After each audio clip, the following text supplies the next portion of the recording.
Wall Street Journal White House correspondent Colleen McCain-Nelson, who's also been covering the Democrats for the Journal. Great reporting. Glad to have you. We heard that statistic from Garrett. 66% of voters don't find Clinton honest and trustworthy. Is the email scandal something that is resonating with Democratic primary voters rather than general election voters? Well, at this point, it's a little bit of a moot question just because she's on the march to the nomination and she's not going to, the math is on her side, so she's not going to be derailed. But it does fuel the existing narrative that she can't be trusted.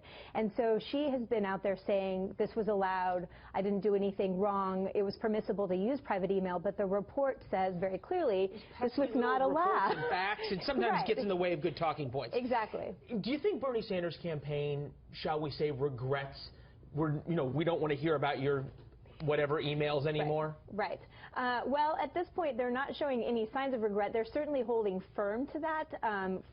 Points for consistency, perhaps, right. But it was also perhaps a missed opportunity. And so even with this report now in hand, Bernie Sanders is still not attacking her on this. His campaign manager, his surrogates are still not talking about this issue. And so it certainly could have been a useful issue for them at this moment and leading up to this moment, but they just won't go there. If you had talked about this race about a year ago, this should have been long over. You should have been back here on your couch in Washington, not still on a plane every other minute. We're 58 days to Philadelphia. How worried are Hillary Clinton's folks that there's not really a coalescing of the Democratic Party around her? And even if she does win the nomination, it will be contentious at best. Right. Well, this is a challenge, and at this point I think the Clinton campaign is trying to assess exactly how steep a challenge, because part of the problem is they don't know exactly what Bernie Sanders wants.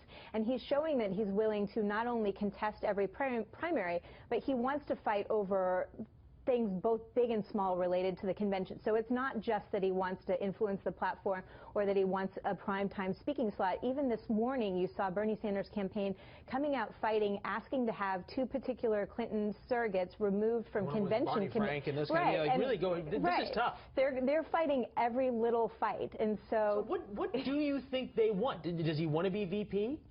I don't think that's what he's after necessarily, and that seems like a pretty far-fetched idea, at least in terms of what the Clinton camp wants. So I don't think that's a gettable target for them. But they certainly want to influence the platform. They want to, they say, change the system. They call it a rigged system. Right. We're going to fight against the man. Right. You watched the video from Nevada where the Bernie Sanders supporters felt as though they had been slighted there at the state convention in Nevada. They started throwing chairs and all those kinds of things.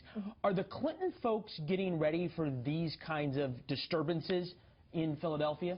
Well, they are, and it's interesting because Bernie Sanders supporters are applying for permits to demonstrate in Philadelphia. And so the question is, what exactly are they planning to do? And the bigger question is, what is Bernie Sanders going to do to try to guide them? And it's kind of he didn't do much after what happened in Nevada. Exactly. And so it's kind of incumbent upon them to offer guidance and say, let's keep this peaceful, let's be supportive of Hillary Clinton ultimately. And so it's up to him to kind of lower the temperature in Philadelphia. And so we haven't seen any signs yet of whether he's going to do that. Where does this go from here in terms of California in about 10 days, and then what happens between California and the middle of July? Let's assume for the moment now the FBI doesn't indict her. Right. Well, so, I mean, in terms of unifying the Democratic Party, that's a key time period, those 5.5 weeks, because at that point, Hillary Clinton will have enough delegates to be the presumptive nominee. And so the question at that point is, what is Bernie Sanders going to ask for? Is he going to ask that Debbie Wasserman Schultz, the Democratic National Committee chairwoman, step aside? Is he going to ask for, does he have a list of demands? And the Clinton folks certainly are signaling they're willing to work with him. They just want to know what he wants. Well, maybe he doesn't even know what he wants at some point. Colleen Nelson, appreciate you being here. We'll follow your reporting in the Journal. Thank you. Thank you, ma'am.